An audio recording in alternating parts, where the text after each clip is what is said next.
Okay, y'all. So today we're going to be talking about a toxic vampire love story. I am so in love with the television show Interview with the Vampire that I wanted to go ahead and bring you guys this review. This is my first impression recap over episodes 1 and 2, y'all. Y'all, so on this episode, it is called What Can the Damned Really Say to the Damned? And this is something that Louis actually says to the ancient vampire that they are going to end up meeting. Now, we are coming off the heels of Claudia and Louis supposedly killing Lestat. Now, we all know that Louis didn't actually really kill Lestat. Really, did he? Like, did it really happen? Because Malloy actually called him out on it. And he's like, instead of burning him, you sent him into the dumpster where there were all the rats, where we know that Louis actually feeds off of rats. Like, he drinks their blood and stuff like that. So if Lestat is able to get out of the bag, then all he has to do is drink the blood of the rats and stuff like that. And he could very well possibly still be alive. And that is also one of the issues that he and Claudia are having right now as well, because she's not happy that he didn't burn Lestat. And I feel like that's an issue. And I was not happy with Louis about that either. Like, to be fair, Lestat literally is a horrible, horrible mate. You know what I'm saying? Like, he's a horrible partner. And yet Louis just loves him so much, and I guess he just couldn't do it. I mean, he cut his throat and everything, but we know that that wasn't necessarily going to get rid of him. Now, if he had a completely chopped his head off, then I would have been like, okay, but that wasn't the case. I just feel like Claudia is asking herself, like, here we go again. Like, you're just always choosing him over me. And we do kind of hear this constant theme of him choosing, Lestat over her. That's why she left in the beginning when she left the first time back in season 1. So, there's that.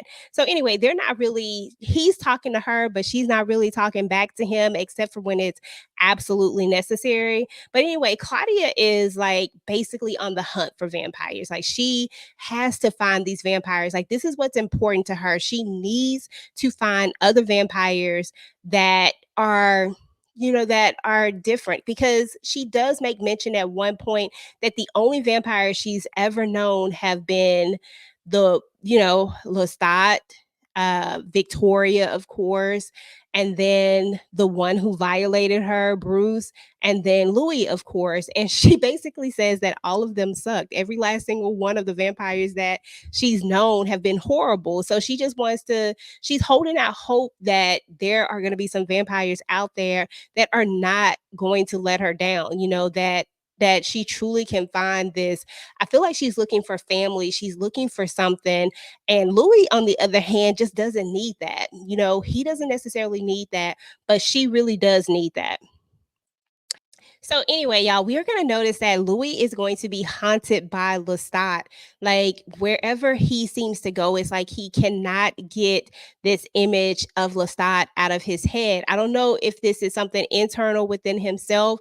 I don't know if he's just feeling all of this guilt because, he quote unquote possibly unalived someone that he loved. We all know that Louis is not all about the unaliving at all. That is not what he likes to do. He is certainly a different type of vampire. We did learn that he actually only feeds on humans every other day, unlike his other counterparts. They're a little bit different. His diet is different than everybody else. So I know I always kid and say that these are not your Twilight vampires, but in a sense, they kind of got that part alike, as far as feeding off of a different diet. So anyway, y'all, they are going to run into this woman who is going to end up giving them a place to stay for the night. And they're going to see that it's like a refuge place, like a refugee place. And all of these people are going to be there.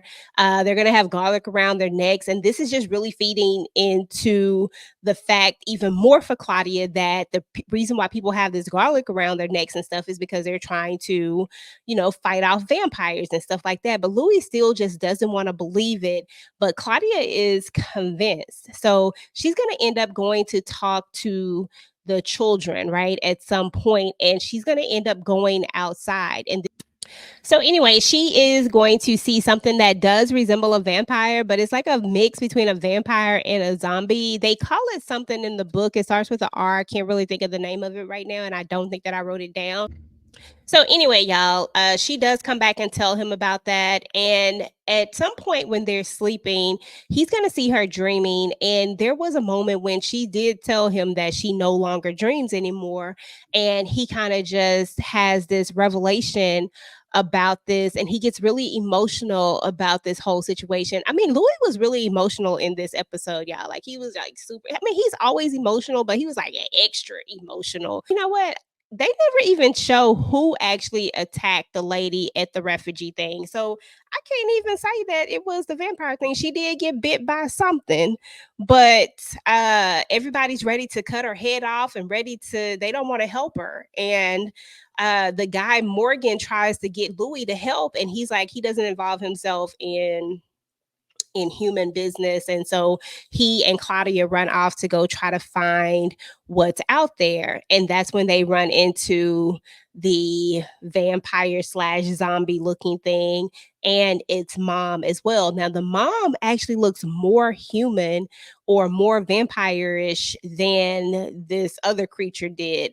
And so what we end up learning is that whatever is the blood that they're drinking, like the blood just isn't any good there in Romania.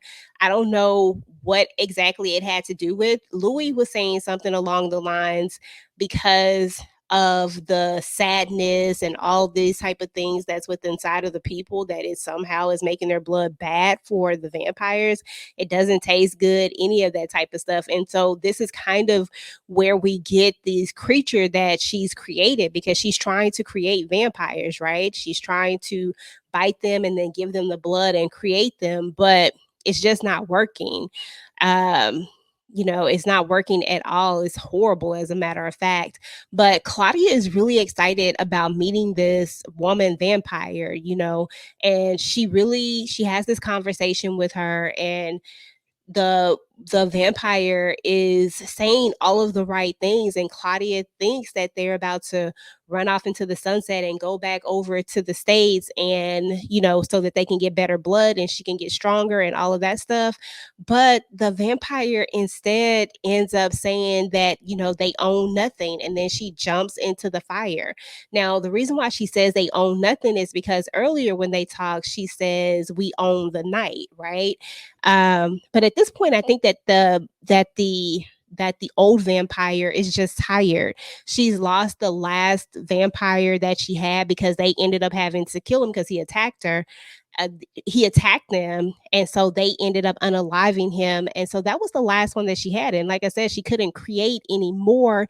It was horrible. It was kind of sad almost seeing her jump into the fire the way that she did. She was just ready to end it and ready for it to be over.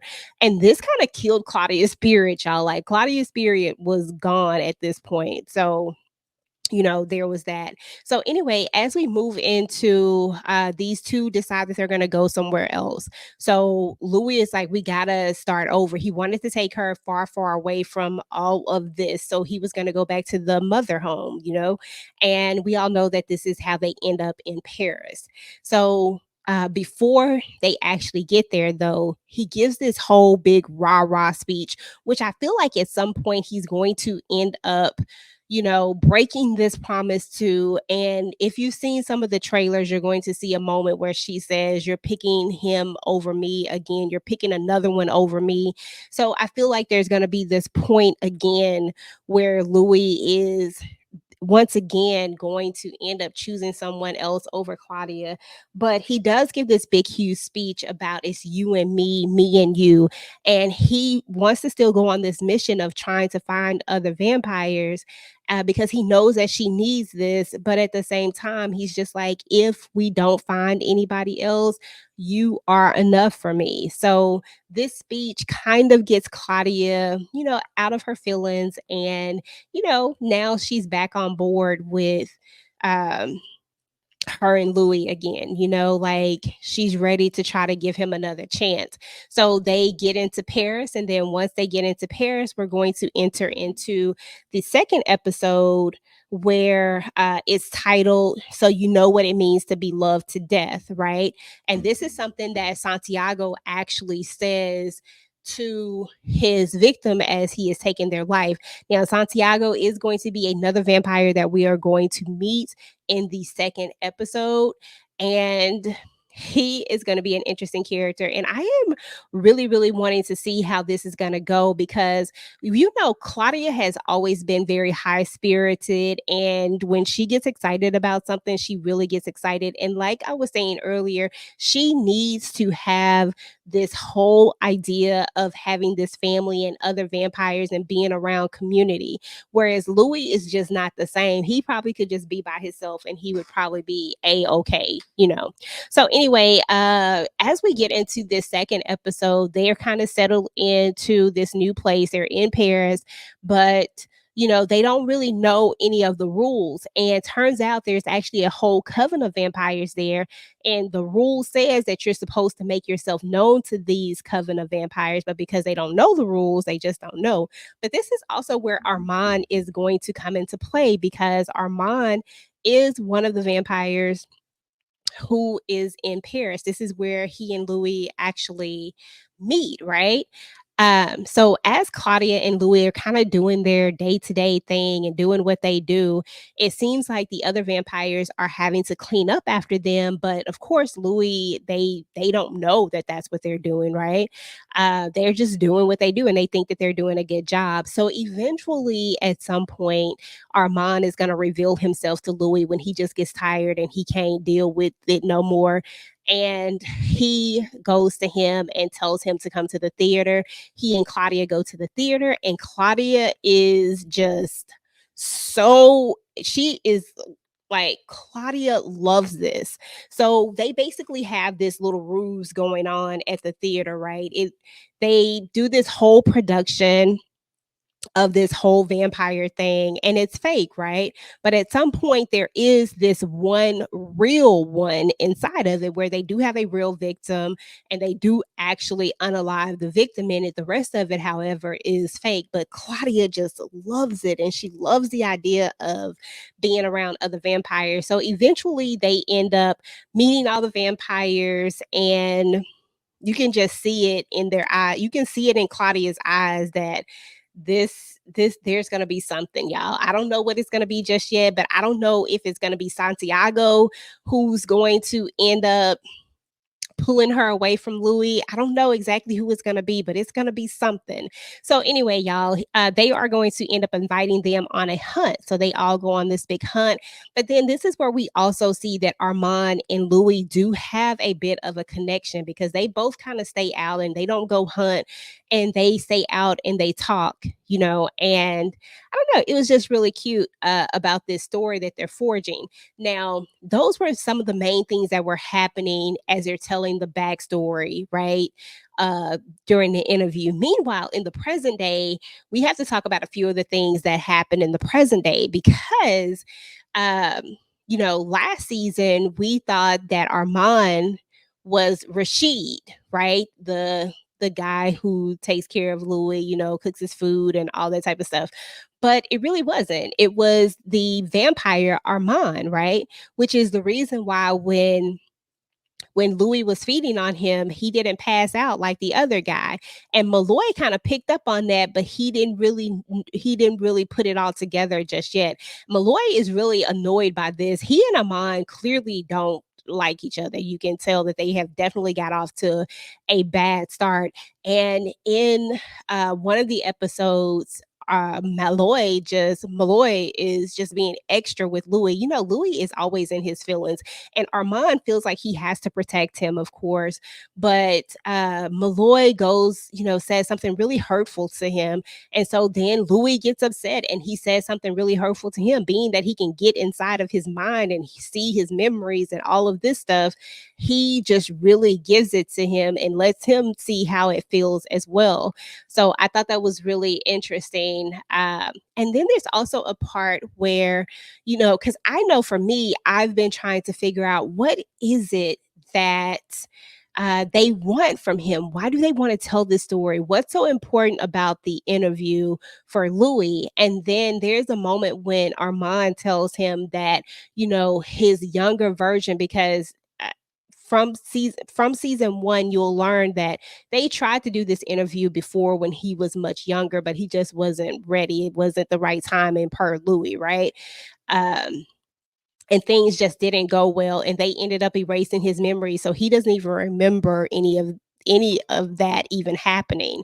So anyway, when Armand says that we'll will get his younger memories or something like that. I can't remember his exact wording, but it lets me know that there is something that happened in that original interview, that information or something that they need or want, and maybe it's not in the tapes.